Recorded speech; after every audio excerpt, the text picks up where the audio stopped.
All right. Thanks. I appreciate being up here. Usually I'm on your side of the table. I'm always on your side of the table for that matter. I don't do a lot of this part of it. So I appreciate being able to come here and share our story. I know, especially at this time, you start getting into this and you start thinking about what are they serving for food and would it look bad if I took 2 helpings? That'd be me. I do that all the time. So I'll try to be quick with this, but I hope you can get a good lesson from it and see what you can get out of it and kind of take it to your school.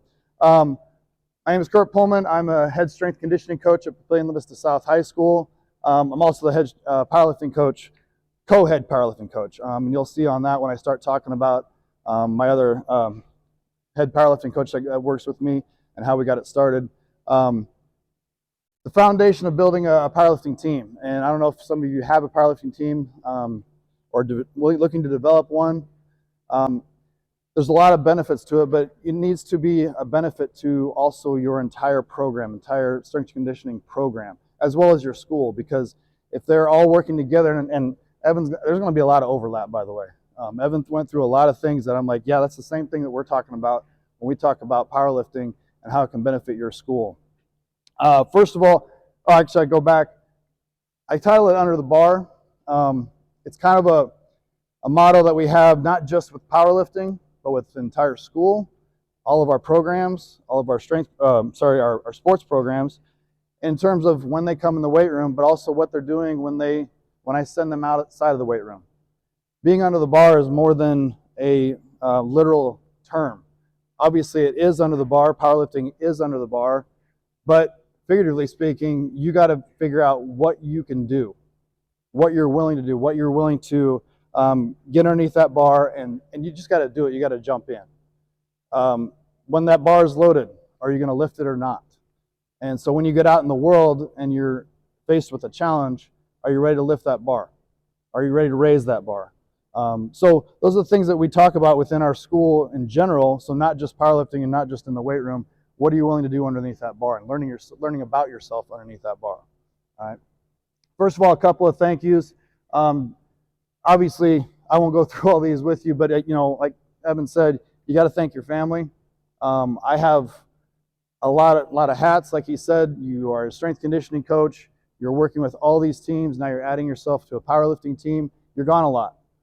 Sometimes I always consider myself, I'm at as many events as our athletic director at times. But that's part of the process. That's part of the investment that you have with your teams. That's your extended family, but if it wasn't for my family there, it wouldn't be able to do that. They take care of a lot of things. They're actually a part of it. My youngest is 13 now. I think she's ran the school since she was about 5, because she's just up there all the time. She lets herself into all these places. Coaches know exactly who she is every time she runs around the school. She thinks she owns it, and but that's good, because that means they're a part of what I do every single day. Nate Weston, he's my co-head coach. I'll be talking about him a little bit. Brian Bastide, Dennis Baker, these are powerlifting coaches. If you know, Brian Bastide was at Omaha South. He's now with Midland. He's an assistant, but he helped really get things off the ground with our program. We've sat around. These are guys that have sat around tables like this with a pitcher of beer, just talking about powerlifting. How can we make it grow? How do you make your team grow? But how can we make it grow amongst the state of Nebraska? So those are important people. Our administrators, everyone, NHSSCA, basically everyone here. Coach Burson and the advisory board. Those are people that have helped me a ton, and on down the list. And all these guys on the right, these are people this is where I get my training from. Everybody has their own training, but it came from something else. So my training is my training. I developed our training programs, but it doesn't come into play until I look at what I did and who I talked to beforehand. Louis Simmons, Dave Tate. I've talked to these guys on the phone. I've met with them in person. Jim Wendler, Cal Dietz, Chris Corfus. There's a ton of them. I'm not listing every single one of them. Yeah, I don't have time to read all that, but there's a ton of them. And then of course, all our athletes. You have your athletes at your schools. They're the best. To you, they are the best athletes in the world. They're the greatest people to be around. Same goes for me. At Papillion South, I love these kids to death. I invest in everything they do. And to me, they are the best people in the world. Love them to death. So I have to thank them because they invest so hard with what I do because I invest in them. So my journey, I just got to give you a little background on what I've done and where I've come from. I was a competitor first. I got done high school sports, college sports, played college football. What do I do after that? After a couple of years of doing nothing but just being in the weight room, I decided, why not put this to use? So I was a competitor for about 7 to 8 years on and off. Through that competition, you start to meet people, people that judged you, people that you competed against. That's your networking along the way. You realize that you didn't know it at the time, but you were networking the entire time. Because those people asked me to become a state powerlifting judge. So I did that about 4 years, I believe. While I was doing that, in the meantime, I became head strength coach, performance coach at Pavilion South. That was about 2010.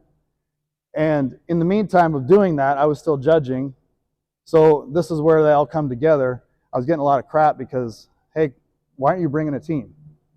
Well, there was a lot of things involved in that. There's so many different roadblocks that come into play. I'm a strength conditioning coach first. I've got to work with baseball, track, football. I mean, you name it, all the way down the list. Those hats that Coach was talking about before. I got to do all that. What do I have time? When am I going to be able to do a powerlifting team as well? We're doing a lot of stuff after school. We do a lot of programs. So how are we going to have time to add that into what we're doing? We did start a powerlifting team in 2017-18 then. Actually, we go back as like 16, we talked about it. By 17-18, we were into it full go. And then in that time, we've accounted for 7 team state championships and a number of individuals state champions. Those 7 teams would include either gear or raw or together. That's a short period of time we've had some good success. You don't have good success if you don't have those individuals that are pretty talented. Okay? So in the beginning, how we got started with this, Coach Weston did come to me about starting a powerlifting program. That was in 2016. There were going to be roadblocks. I'll talk about those roadblocks. Time. How can I be in 2 places at once? On top of that, it wasn't until Coach Weston came into the fold that I had another person that knew powerlifting.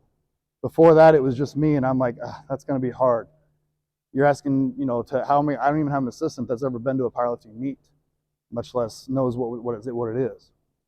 So how much time are we going to be able to take? What's the training protocol going to be like? How do I make it fit with other sports that we do? How do I make it fit into our classroom training that we do, our advanced athletic weights that we do? That advanced athletic weights isn't just weights, it's also speed training, stuff like that. How can I make that fit and complement into our training for powerlifting? Because we're multi-sport. We want to do a lot of things. We're asking our kids to do a lot of things. So how can we make it fit so they're not overtraining? When's our practice times going to be? There are other sports. You've got baseball players that got to go do hitting, pitchers that have pitching coaches. You have off-season training that we do in terms of our speed development that I work with specific sports after school. Okay, so how are those other sports going to be? How are we going to work that time frame in to also build in powerlifting? Because there's going to be carryover from both. They also have other school activities. Where are we going to compete? How are we going to compete? I was talking to Coach Burson before we started. There's only so many events to be at, and they're capped. They're locked in. We can only take so many athletes to those. So how and where can we go compete? Being from that community, being able to judge and just compete in that, all that, I kind of knew, so it gave me an idea who to talk to, but we weren't sure on this. We had no plan on that. And if you start to know me, I don't like to go at this half speed. If I jump in and say, okay, we're going to do this, I want our team, I'm not saying they have to go win, I'm not saying they have to be placing high or anything like that, but I want to go in with a team that knows what they're doing, knows what we're talking about when we talk about squat depth and what it means to be at a powerlifting meet and what it takes. So I don't want to go in and just have a bunch of guys run around and I'm looking for them saying, hey, you're up on platform 1. They don't even know what I'm talking about. I want to be prepped and ready. But eventually it's trial by fire. You got to jump in. There's going to be mistakes that are made along the way, but be willing to make those mistakes. I just have a plan. What's going to happen, if we have that mistake, what are we going to do about it? And take note about what those things are. So this is what we started with. We had 12 guys. Big bearded guy in the middle, that's Coach Weston, so he's not one of our athletes. But we had 12 guys. There's a mix of some football guys, there's a baseball guy, and then just a couple of strong, just oxes. They were strong. Did we do okay? I think we were about third or fourth at most of our meets. We did all right. We did have one in the front right here. He was a state overall champion, Wilkes Formula, for 181 and under. A little bit of success that first year, so you start to get a little good taste of it. So that helps a little bit in the following years. But that's all it was. It was 12 guys. Let's just go to the weight room. Let's start lifting. So we're going from this to year one. So now we knew what kind of foundation we needed going forward. So we needed to make sure we had to have a support team. You had to gain support from your coaches, your administrators. So you're going to be doing a lot of talking with them. There's going to be a lot of apprehension. There's going to be some doubt from other coaches in your school, depending on the sport that they're doing. They may be a little apprehensive of letting their athletes do powerlifting. You're going to need multi-sport athletes. They're your best athletes. You're going to find those that are just kind of lifters, but for the most part, you're going to get multi-sport athletes. So you got to find those athletes and bring them in, and it needs to complement what they're doing in their other sport. That's going to be a key, because you're not going to draw them in and just say, forget baseball, forget football, forget everything that you're doing, you're only powerlifting. They're probably not going to respond well to that. And then you want to draw in those quote, and I quote this, it's non-athletes. They're not non-athletes. If they're on your powerlifting team, they're athletes. But in terms of, are they out for other sports? No. So how can we draw those people in? Because there's some strong guys out there that just lift. Okay? So your sport team's going to be your administration. You got to develop that trust. Evan was talking about this in terms of talking to them. I go into our athletic director's office or administrator's offices probably once a week, and it's not for something that I want. We're just talking. We're talking about sports. We're talking about athletes and coaches. And as a strength conditioning coach, that's what you want to do, because you want to have a good relationship with them. If you have that relationship with them, you're developing trust. You're investing in everything that happens in the school. You invest, and they invest back. Have a plan and build on that plan. And again, you're going to make mistakes, but start with the plan. We had the plan, have that foundation built. We're going to go into these three powerlifting meets. We're going to take these 12 guys, and this is how we're going to do it and how we're going to do practices afterwards. So have a plan and stay in constant communication with them about that plan. Your other sport coaches will be your biggest asset. If you have got them bought in, half the problem's gone. Investment all the time. So like I said, I'm at all these events. We talk about where all the different, I talked about being almost like an athletic director going to all these events. If you are showing your investment into them, if you show the coaches all the time that you spent with them all summer, during the day. Honestly, I could tell you, and the sport coaches will probably tell you the same thing, I probably see their athletes more than they do. Again, keep investing. If you keep investing, you get their trust. That's how you gain their trust, to me, over time. And most of your athletes will be multi-sport athletes, so how can you use it to help their sport? I talked about that.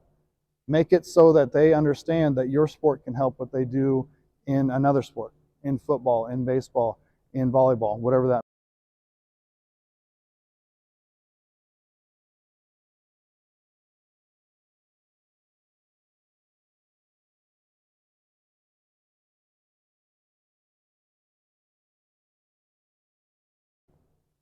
These questions will come all the time. These are only a few, and they're going to hear a ton more. But if you can answer every question thoroughly, it'll help in generating that trust. Will they become immobile? Well, we train full range of motion. When you squat, you got to squat to depth. You got to have your hips loose. We start from pre to post training. We start with that RPR. Coach was talking about it. If you're not doing it, learn it. It's awesome. It's a game changer. Our kids now do it. Our kids go to powerlifting meets. They see Coach Burson's team, Lexington. We know what they're doing because we do the same thing. Now others, they think you guys look weird. What are you doing? What's that? You don't know? You don't know. But when you do, it's awesome. And you see other coaches and you see other teams doing it. It's great. So start with that. We do a bunch of mobility work at the beginning of practice. We always want our hips mobile. That's even for an upper body day. We're getting into a bench. We have to have our hips mobile because we got to get in position the right way. So we're doing all that kind of work before our practice even starts. Full range of motion, unilateral work. Most of our unilateral work is going to come maybe in that class time period, just because we have to differentiate what we're going to do during that time and during practice. But we're working in that full range of motion. So immobility, no, not going to be a problem. What about their fast twitch muscle development? And some of this is just coaches trying to figure out some big words to throw at you because they want to feel like they know what they're talking about. But they want to ask about that. Well, guess what? We incorporate dynamic training into all of our powerlifting. If any of you know some stuff with conjugate method training, using Louis Simmons' the West Side theories, that's where we're at in terms of our powerlifting stuff. You'll see later how I combine some things with triphasic, but we're just not just moving weight, we're moving weight fast. So even if you have 90% on that bar, if you have 100% on the bar, your intent has always been to move that weight fast. It may not look fast because it's not anymore. You're at 100%. You're at 90%. It's not going to move fast. But the intent is always going to be there. So that's why we always train one part of the day into some sort of dynamic movement. And, if we have a squat day, it's going to be a heavy squat day. We start out with a dynamic deadlift because we want to move that weight fast. So we take 60%, move it as fast as we can. If I could put a measurement tool on there, it's about 0.8 meters per second is what we're trying to do. That's expensive, and we don't have all that stuff yet. We were trying to get it, but we're not yet there yet. We want to increase bar speed, and we use jump training as a big aspect of our training. Injury. It's sports. You get injured. We know that. Now, I would argue that in powerlifting, we have more control over that than any other sport. Why? Well, we're in a court right now. How many times are you going to be able to control somebody diving for a ball, goes into your knee, and an ACL goes? You have no control. That happens. That's part of sports. Same thing happens on a football field. Roll an ankle, things like that. In powerlifting, I don't always have to worry about that because we have as much control as possible. It's still going to happen. Low back injuries, hamstring injuries, things like that. It's still going to happen. But I've got spotters. I've shown you exactly how to do the lift. We've trained how to do that lift. So technically, we have more of an option of keeping your athlete healthy than you do as a baseball coach, whatever. Okay? So this is what we got from that. So this is what year 2 looked like. We doubled in size. Now we got 20. Well, actually, we started out with 35 guys. And you're going to find this. Sometimes it's just not their thing, and they kind of fall off, certain ones. But we ended with 24, excuse me, right there. Actually, in year 2, we were state champion. And now that doesn't always happen. That's a success story that doesn't always happen, but we did happen to win state that year. And it was by the narrowest of margins, but it was a big springboard into the following year, or in years to come as well. I'm going to go back. Lots of multi-sport athletes now. We're getting more of them. Now there's more football guys in there. Baseball guys as well. You're going to see that as we get going more and more. I'll tell you why in a second here. But you get multi-sport athletes. Start with football. I know other sports are going to come into play, but let's face it. Football guys want to get strong. They want to be big. You get the linemen in there. They're going to want to be in there. They're going to do it more. It will grow after that, I promise. And more sports will buy in. But start with there. It helped having my co-head coach is the line coach. That helped a lot too. So, coaches saw that immediate growth, and I mean physically in size. They saw immediate growth with these guys. So now they're starting to see, okay, buy-in. You're getting buy-in from those coaches. Okay, this seems like a good idea. Excuse me. Obviously, significant strength increases. Yeah, should come with it. We know that. So now this became strongly encouraged. We all know what this means. You're going to go out for powerlifting, okay? Now, keep in mind, this is important. I will not, and I never will, recruit people to come out of wrestling, basketball, or anything. I do not do it. In fact, I had somebody this year come to me, kid came to me, said, is there any way I can do both wrestling and powerlifting?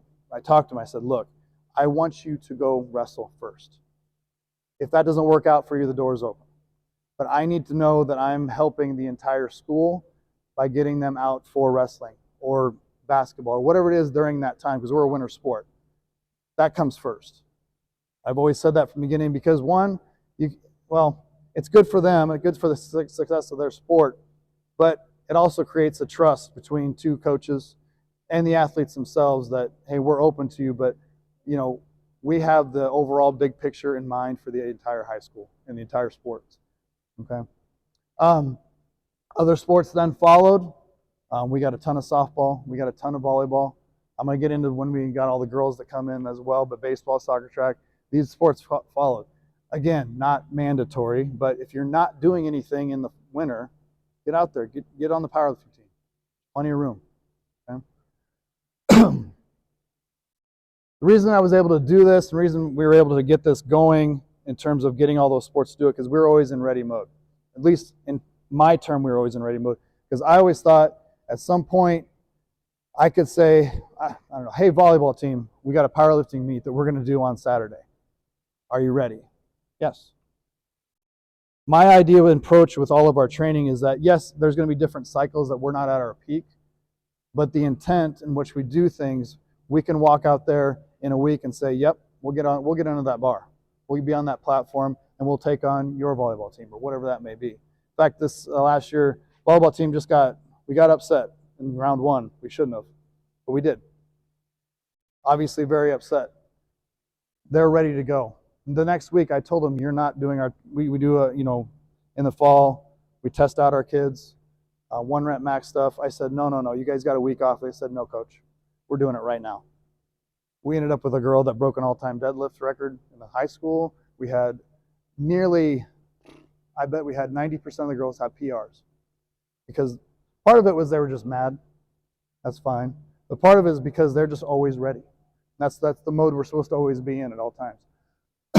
Powerlifting training that we do is built with the intent of the overall overall athletic programming in mind. I want it to complement their sport. They're going to get strong. We're going to do things for powerlifting, but I want it to complement what they're doing. So we still do speed development. We still have that sport-specific training that we do. If I have a baseball kid, especially in our weights classes, obviously after school we talk about powerlifting, we'll be doing powerlifting, but in our weights classes, we're going to do auxiliary movements. Football is going to have this exercise. Baseball has a lot of rotation. We're going to do some rotational movements for them. So we never get away from that idea that you're still a baseball player. We know that. You're still a football player. We know that on our powerlifting team that we'll work on after school. As a strength conditioning coach, I can do that. So if you have somebody that's different than your strength conditioning coach, well, that might be a little bit more of an issue. You're going to have to communicate on that. But now that I know that I'm in charge of that, I know exactly what's going on with each athlete. All right. You want to draw in non-athletes. Okay, we have a number of these students that are not out for other sports. Obviously, we're a big high school, so you're going to see this a lot more. But this is their niche. This is what they love. As a gym rat myself, I get it. After playing sports all through high school and college, the process of just doing it was fun for me. Just being underneath that bar, that was fun for me. And these are the type of kids that do that. Let's face it, they're not great athletes in terms of football players. They're not great athletes in terms of maybe a wrestler, something like that. But they love this process. This is what makes them an athlete. This is what they love to do. These kids are in the weight room after school all the time. It gives them a platform. They are noticed. The one kid that I showed you, that one overall best lifter that first year, that's all he was a power lifter. At the time, they got him out for track afterwards. But people didn't even know who the kid was, honestly. I didn't know who he was, other than he was in my strength class. That was it. You know him now because he was our first overall state champion. Okay? That's their platform. Now they're individuals. This was year 3. I show this picture on the left here. So that's our first meeting. So we went from 12, 35 I told you, 24 that actually ended. There's over 100 kids right there in year 3 for our first meeting. Okay. Why? We added girls. Get girls on your team. Okay. Guys, we know. I mean, the egos, the puffing your chest out, loud music, grunting, doing all that stuff, whatever they do, slapping each other on the back, which is I hate, by the way. We know what they're going to do. We know the excitement they're going to bring. Get girls out there, and the excitement goes to another level. They're going to be timid at first. We know that. I mean, those of you that worked with them, they're timid to get onto that bar. They're not sure of themselves right away. But man, when they figure out what they can do, what they can accomplish, there's another level of joy that you haven't seen. I can't really describe it, but it is different. And they get after it hard. You think about, we have a 115-pound girl last year did 315-pound deadlifts. That's almost 3 times her body weight. That's incredible. And to see her do that and to see the joy that you could see it in her eyes. She was just like, I can't believe I just did that. Yeah, I know. You're capable of doing a lot more than you think. Okay. You're going to fight for your culture. And I took this from our basketball coach, who he reminded me that he didn't say this at first, but since I heard it from him, it's his quote. Okay. Every day you fight for your culture. That's whether it's a powerlifting culture or just culture in general. You got to create a culture beyond powerlifting.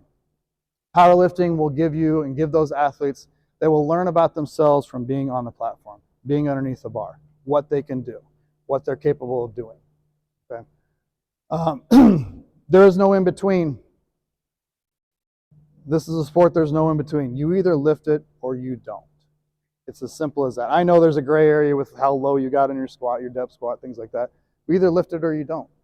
You're going to know immediate results right away. Am I getting better? Because you lift it or you don't. Okay.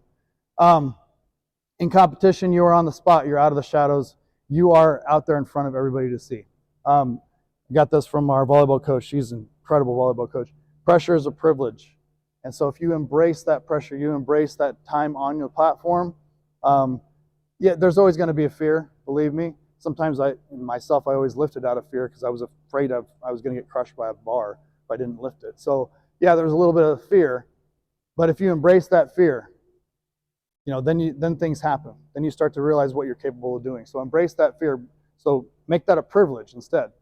How is this going to be useful in other sports? Well, and it can cross over. Maybe your pitchers and hitters become better powerlifters because of this, but these pitchers, hitters, you're on the track, you're by yourself, QBs, kickers. This is you. Everybody's got their eyes on you at this point. Same thing goes for powerlifting. So that carries over all the time. I'll show you, we have a volleyball, she's basically a serve specialist. She became what she was and did the things that she did because this is the type of mentality that she had. Pressure being a privilege, because she used that both on the platform and in her other sports, because she was also that same girl that was a pole vaulter as well. I'll show you that in a second here. Obviously, it teaches you to go beyond your limits. You learn what your body's capable of. And again, I try to take this beyond just the platform and into real life, but the human body is capable of doing so much more than we even realize. I think our mind tells us that we're tired. Our mind tells us it's too heavy. We can do it if we're doing it right. So again, take it beyond the powerlifting world. Put it out there into real life. And this is one important thing, and Coach was getting on this a little bit ago too. This brings athletes from other sports together. I've got baseball players now training with football players during the powerlifting time. Our softball players training with volleyball players. They wouldn't normally lift together because of their sports. Now they are. Okay. Later on, that becomes a big deal because now they're at their sporting events. Now they're supporting each other at their other events. Taylor Smith, sports performance coach at the Kings Academy in West Palm Beach. Yeah, so I have a high school strength and conditioning coach, Micah Kurtz. So he told me about it. He definitely directed me in the right direction. Linked up with some really good people, Mark Hoover, Jeremy Evans, and so the rest is kind of history. I really had some really great people lead me here, and it's actually how I got my job in West Palm Beach. It's from the Facebook group. So at this conference, I definitely feel like there's a lot more fellowship, right? Fellowship first. Those other conferences, there's just so many people, and I also feel like the speakers are kind of just research based, more so research based. Like they kind of miss the day-to-day things that happen in coaching. So I kind of feel like they're not so personable. They're kind of like untouchable, really. Whereas like we just finished a session and I sat down and just talked with her for like 45 minutes after her session, just about real life things. So I like that fellowship part. But also, again, it's very close knit, right? We can sit here, we can chat, and we can talk about stuff that applies to us, our everyday in high school, whereas you don't see that high school component when you go to other conferences. Is more so the tactical, the college, professional, so that's also been really good.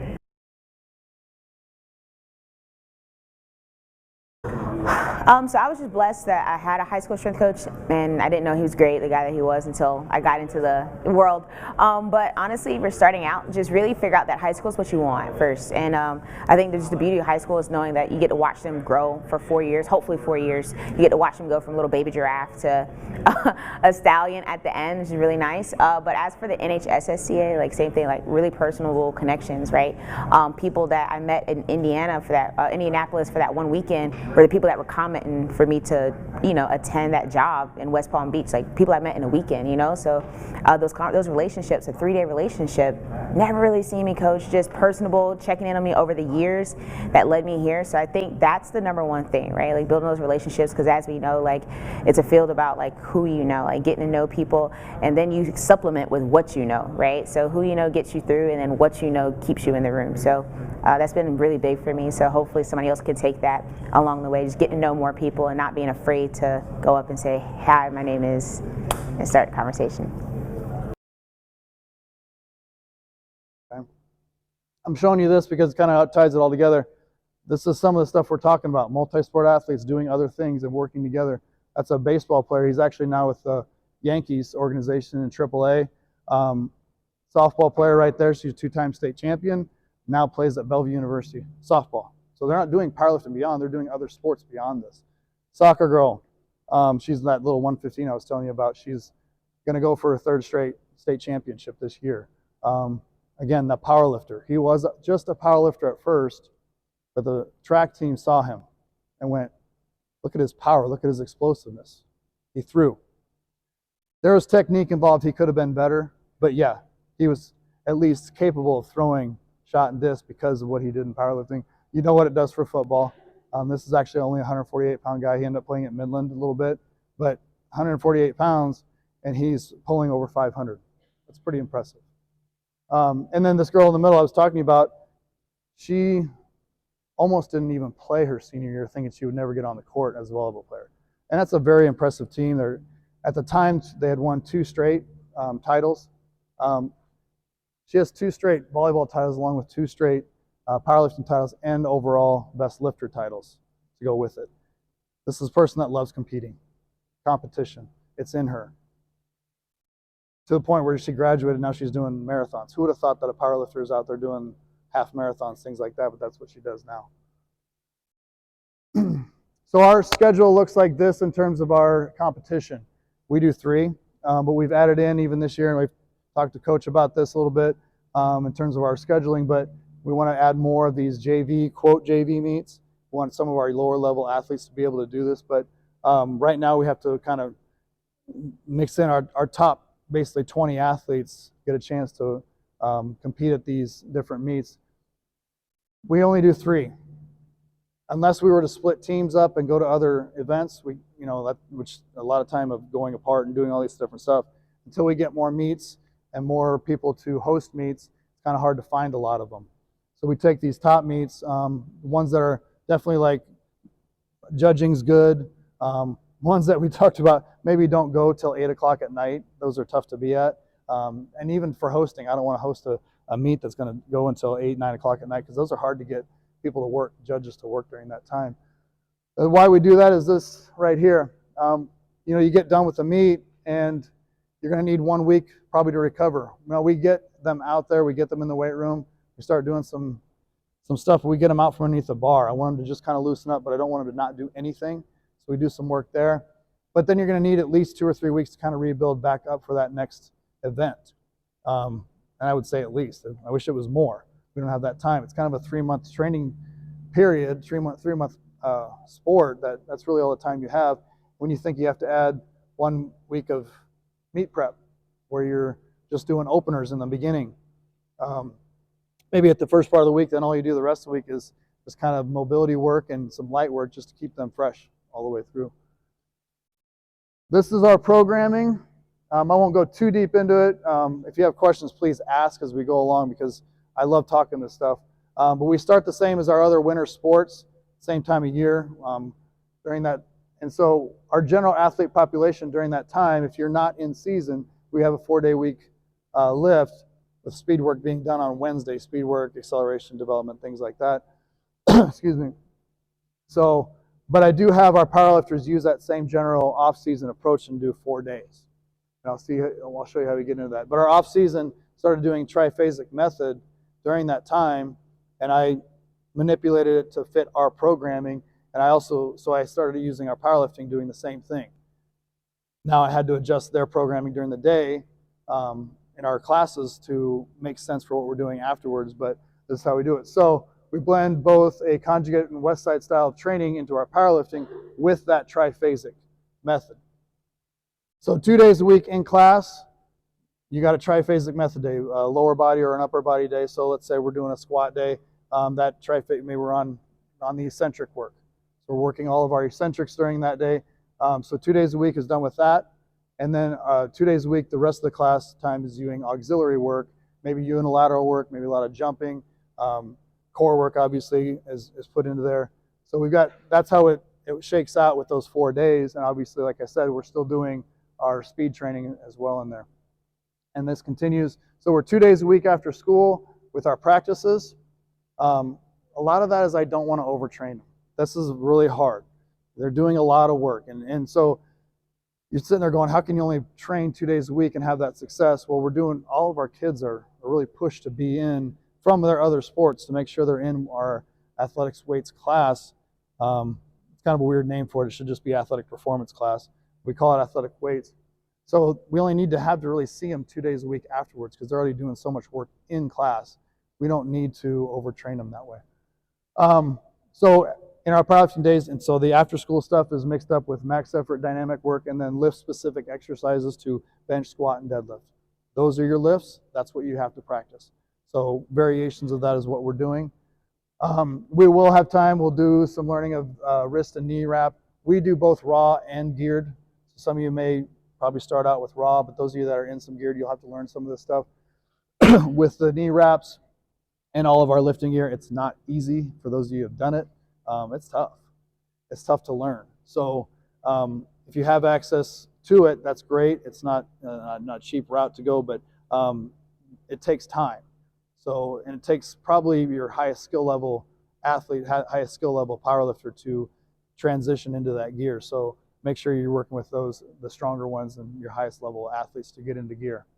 Why we do those 2 days, this allows for one, I talked about it, that sport specific training they're doing outside. So if we're doing 2 days a week after school, that allows them 2 other days a week to maybe work with their baseball team or just general speed development. I do that myself with other sports on those off days that we will go in and I'll have teams come in and we'll work just basic speed development, acceleration training. In fact, after Christmas break, we always have a 6-week program for all athletes that it's not in a winter sport.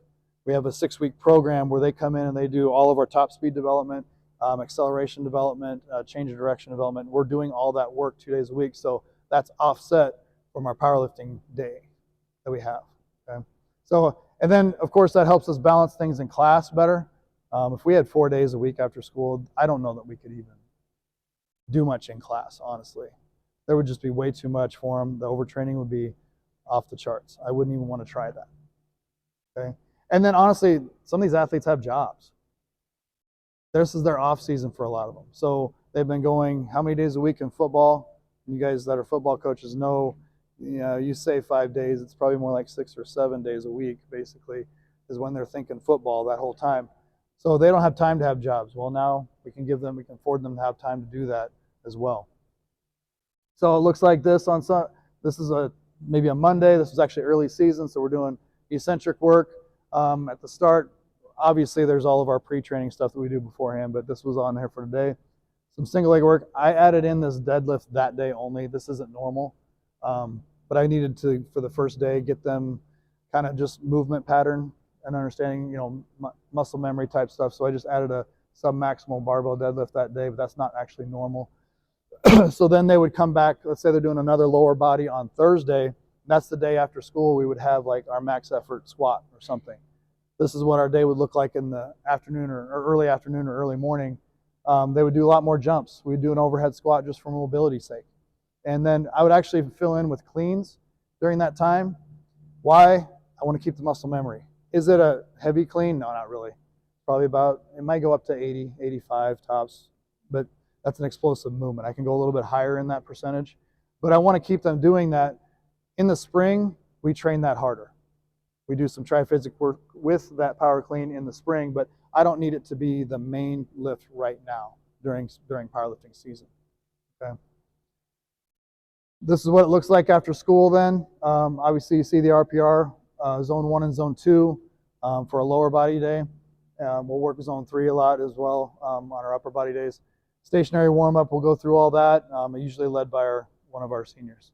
I try not to do it. In fact, even the RPR after the first week, I let them do it. Do some dynamic work. We do a band spread squat. That's just sitting on the edge of a bench. We spread the band, we stand up with it. We're just training our glutes to get activated during that time.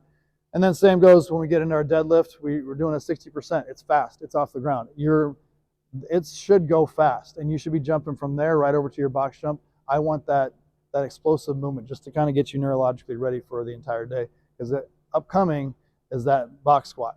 That's not supposed to be 5 rep, that's a 3 rep. 3 rep max on a box squat. Why the box? Again, there's different styles of training and conjugate method training. So some days it may be a box squat. Some days it may be an band assisted squat, whatever that may be. On this first day, we want to teach them their depth. So we're getting them to 12, maybe 14 inches for our taller ones, but we're working that heavy box squat, and we record this.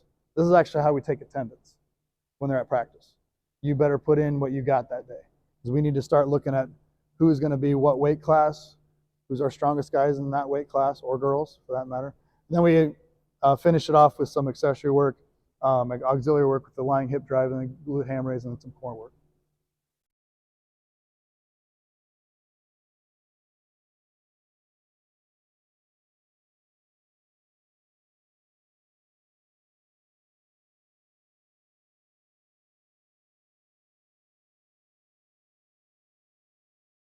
So just to kind of finish up, first thing you got to do with the growth of your team, step by step. This is kind of year 1, but this could be over year 1 and year 2. Go to competitions. At US Coaches, even if you don't have athletes, and maybe you do, maybe you have like 4 or 5, take them. But you yourself, go to competitions as a coach. You start to learn what it looks like. There's a lot. I know I talked to a coach about this too. Our administration walked in when we first hosted our first meet. They had no idea what they were about to get into, because they just looked at the gym. They had no idea what we had done overnight when they weren't there and set up, and they just looked and went, they had nothing to say. Their jaws just dropped, their eyes went, it's huge. And so if you've never been to one, go see it. It's different. It's a different community. It's a different world.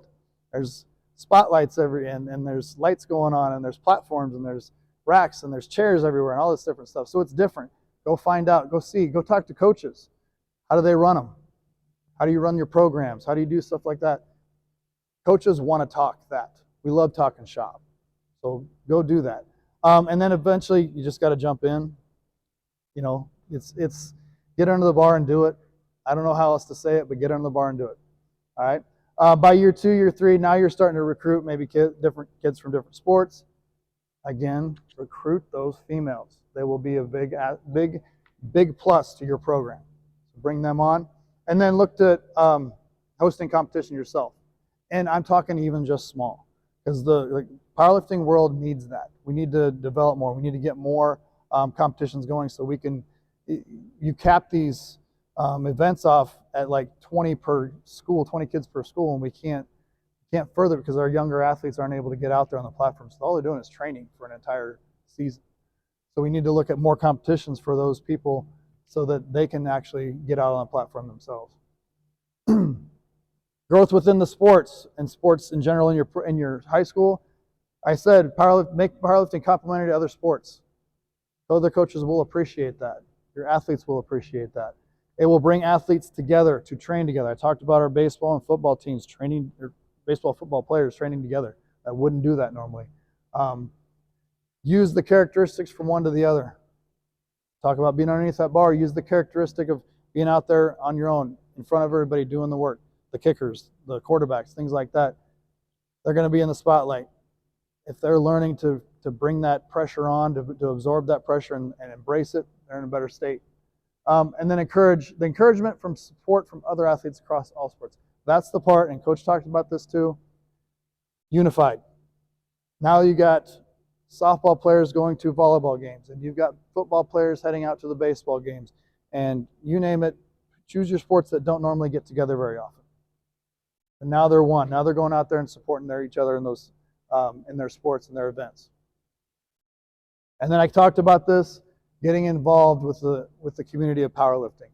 Go watch those competitions, find out how they're running them, and then look at hosting those, big or small. That's going to be important too. That doesn't have to be the first thing you do. It's just down the road and maybe something you want to do. And obviously, there is profit to it. We profit every time that we host one. It's actually good for our sport, good for our program, because we're able to, afford new things for our, we're able to afford more bars, more racks, more whatever, because it goes back into the program for you. Okay? That's it for there. I know, like I said, I know you're all getting hungry. If you have questions, let me know.